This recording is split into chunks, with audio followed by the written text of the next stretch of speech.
The presentation of anarchism as social philosophy which aims at the emancipation, economic, social, political, and spiritual of the human race. The emancipation. Anarchist Essays is brought to you by Loughborough University's Anarchism Research Group. For more information on the ARG, see the link in the show notes or follow us on Twitter at ARGLBORO.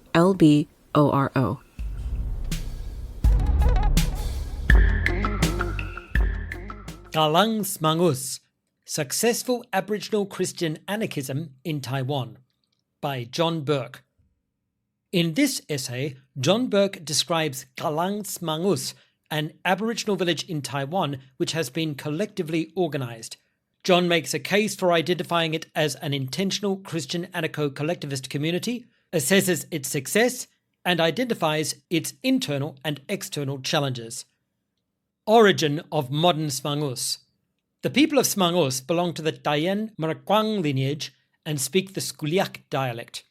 The modern history of Qalang Smangus, Sima Ku Si Bulo in Chinese, begins in the 1970s. For decades, this mountain village, 1,500 metres above sea level, was without electricity, a phone service, or a main access road. For Smangus, modernisation in 1979 came at a price. Like many other Aboriginal communities at the time, as it became more connected with the outside world, Smangus found more of its young people leaving the village to seek higher education and better employment opportunities elsewhere, typically in the small towns and cities at the foot of the mountains.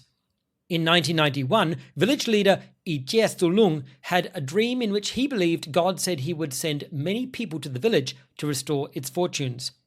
Interpreting this as divine confirmation that Smangus was to restart its economy on the basis of ecotourism, Ije investigated the area's potential and discovered a nearby grove of giant cypress trees. Over the next couple of years, Smangus revived its economy by marketing itself to tourists as an exotic, isolated mountain village with unique environmental assets. This was enormously financially successful, but incurred a social cost. After a main access road was finally built in 1995, Smangus found itself overrun by tourist traffic beyond the capacity of its infrastructure and suffered ecological damage. Internal conflicts also arose. Families with more land were able to provide more services and thus secure a greater share of income, while villages with fewer assets to convert into tourist attractions were financially disadvantaged. Competition for tourist dollars caused interpersonal tensions. At this point, village elders took the initiative to propose a radical restructuring of the entire community. Smangus adopts Christian anarchism. By the late 1990s, tribal leader Ije Sulung had already been suggesting the idea that Smangus' economic assets be redistributed to a cooperative organisation and owned collectively by all the villagers. This proposal gradually gathered sufficient momentum to prompt action at the turn of the millennium. However, Ije's motivation was not simply economic. He was convinced that the disharmony in Smangus had a deeper cause, both ethical and spiritual.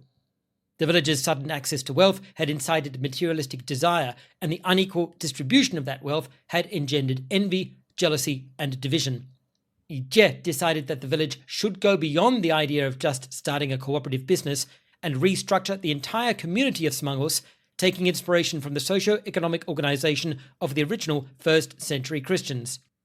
Village elder Yurao Ijang has described how the village was inspired by the Book of Acts, chapter 2, verses 44 to 45, which speaks of how early Christians were together and held everything in common and, quote, began selling their property and possessions and distributing the proceeds to everyone as anyone had need, end quote. Another passage in the same book, Acts chapter 4, verse 32, repeats this description of the earliest Christian community, saying the early Christians, quote, were of one heart and mind, and no one said that any of his possessions was his own, but everything was held in common, end quote. This is an explicit description of a Christian collectivist community with common ownership of property and egalitarian provision for the needs of all its members, as has been noted by both anarchist and non-anarchist scholars. There are at least 1,500 different cooperative businesses in Taiwan in fields such as finance and banking, consumption, public utilities, and agriculture. So the residents of Smangus had plenty of successful secular co-ops which they could have imitated. However, their inspiration was not secular, but explicitly Christian. They sought a solution which would reintegrate their community on the basis of their shared religious and spiritual beliefs, and consequently turned to a successful historical model which was representative of their faith and true to their scriptures. By 2001, the village was operating communally, and tourism revenue was shared equally among members of the newly formed collective. Smangus' transformation into a Christian anarchist community was further advanced in late 2003, when discussions were held on the topic of land ownership, and representatives of various households signed up to an agreement on land and property collectivization.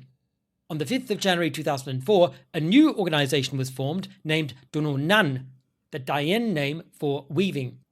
By this time, 7 village members had originally joined but later withdrawn. There were now 48 salaried individuals in the collective, and its organization was becoming increasingly well developed. Dao Nan and Christianity. Although Smangus Christian anarchism was the inspiration for the community's current socio-economic organization and remains its ideological bedrock, the specific details of the Dao Nan system, which regulate communities' members' interaction with the environment, with each other, and with their own culture, derives from their ancestral traditions, namely cooperative land management, job sharing, cooperative funds, equal income distribution, and responsibility commitment, principles clearly in harmony with collectivist anarchism. The Dao Nan system integrates the beliefs, values, and organizational structure of the first century Christian community with the Dayen Gaga, a voluntary regulatory framework for the behavior of community members. The Gaga constitute a traditional code of ethical conduct, and following them is essential to the Dayen identity. This harmonious combination of traditional Dayen cultural values and practices with original Christian anarchist praxis and religious doctrine is what characterizes Smangus communal organization as definitively Aboriginal, Christian, and anarchist. Organizational structure.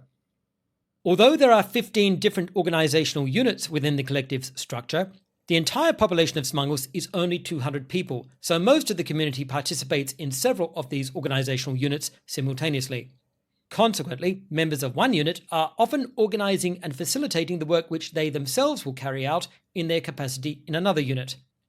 The 3 core organizational units, Dao Nan Tribal Council, Church, and Co-op, are at the center of the collective, constituting Smangus' integral structure. The Dao Nan Tribal Council represents Smangus' traditional Aboriginal knowledge and customs, the Church represents the Smangus Christian religion, and the Co-op represents Smangus' common ownership of land and the means of production. These 3 core units interact with each other cooperatively and laterally, not hierarchically. In the same way, the unit called the Murahu, or chief in the Dayen language, is not an indication of a hierarchically instituted authority figure commanding the entire community. The Murahu is an organizational position to which individuals are elected. The tribal council's role is to organize and coordinate the work of the various other units: education and culture, engineering, environment, land and agriculture, human resources, financial, health and welfare, tourism, research and innovation. Work culture. At the start of the working day, members of the community are assigned individual jobs based on their interests and abilities. This ensures everyone is doing the job they prefer and are most proficient at. However, at the same time, certain job responsibilities are rotated throughout the community every couple of months, partly to improve everyone's skills with a range of jobs, and partly to divide the more mundane tasks equitably among the community. Although members of both genders are free to perform almost any work they choose, modern Smangus reflects the long-standing influence of traditional Dayen culture, which segregated labour according to a strict gender binary, so labour such as cooking is predominantly done by women. Work regulations penalise members for using tobacco or alcohol while working, absenteeism from work or church, and illegal tree felling. Similarly, although Smangus will pay for the college education of its children, their funding will be suspended if their grades are poor, and if they choose to live and work outside the village after graduation, they must return their education costs and they lose their communal land ownership rights. An important feature of Smangus work culture is egalitarian compensation, with each member receiving the same monthly salary regardless of the work they perform. Social services.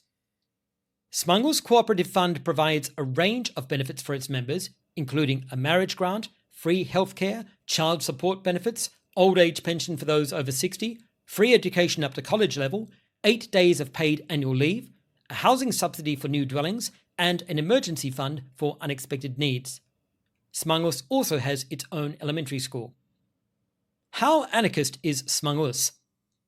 I argue that Smangus meets the description of anarcho-collectivism described by James Guillaume in his work Idées sur l'organisation sociale, specifically through the abolition of hierarchy, voluntary participation, abolition of private property, and communally owned means of production.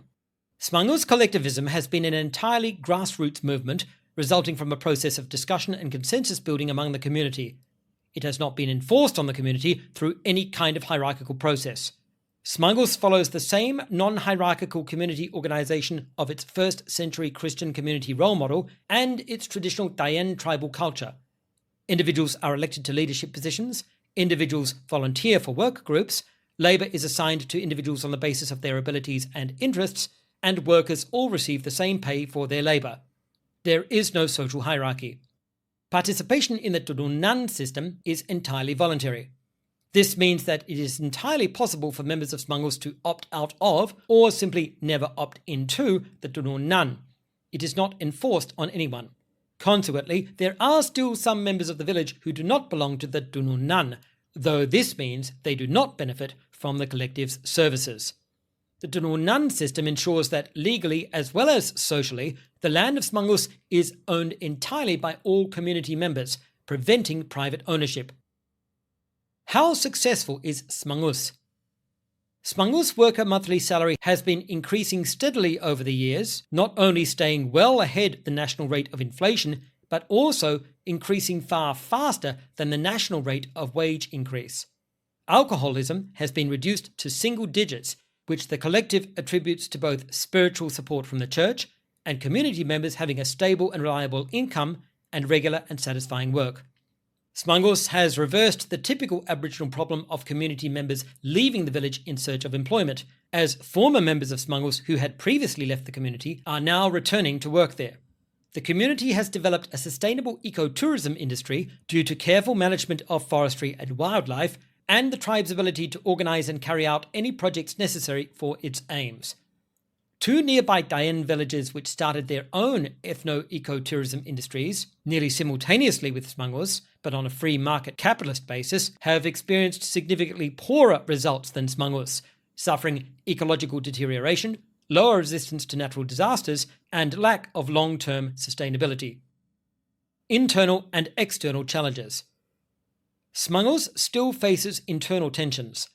Around 20% of the village's members have continued to operate their own private businesses rather than joining the Dao Nan collective, and even within the collective, a small number occasionally act as free riders. The collective's members are still assigned some tasks according to traditional gender roles, with the result that women lack the traditional ecological knowledge of the men, who benefit from being the village's designated hunters. Externally, Smangus must occasionally contend for territory with neighbouring tribes whose commercial activities intrude on traditionally agreed-on boundaries, and Smangus has faced harassment from the government's Forestry Bureau, which does not recognise the collective's sovereignty over the land it owns. Supplying Smangus with medical services is another challenge due to its remote location. Conclusion. The history of Smangus is a story of anarchist realism rather than utopianism. Although Smangus is largely self-sufficient, it is not fully independent. Additionally, as an Aboriginal community within a coloniser state, Smangus does not enjoy complete sovereignty. Although it is largely independent, it is still compelled to appeal to state legislation and employ the state legal apparatus in order to secure its self-determination. The community is still subject to various forms of government interference which have hindered or delayed its development. Nevertheless, Smangus is largely self-sufficient, it is sustainable, and it provides socio-economically and culturally for its members while protecting the ecology of its local environment. Smangus is an Aboriginal Christian anarcho-collectivist community within a capitalist state which has adapted successfully to its material conditions without compromising its Aboriginal, Christian, or anarchist identities.